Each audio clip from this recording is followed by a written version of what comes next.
Hello, so day 10 at andito na kami sa A Plus Center at nagawa namin ngayon is sort out kami ng mga inventory at nare-record namin.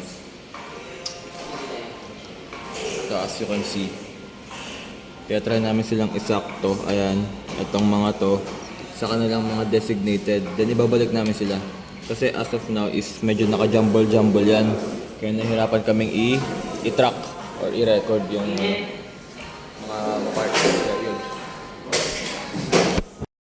Hello, so kakatapos lang namin mag-inventory nga pala at ito, currently it's 1:41 PM and nakapag-lunch na rin kami.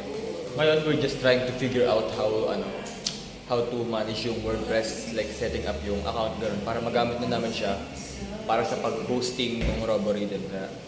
Ayun, I think that will be our agenda for today and if my other plans pa kaming ginagawa is ito kami ko na lang. Pero ayun, so far yun yung ginagawa. Paano ka? Wala tayong account ng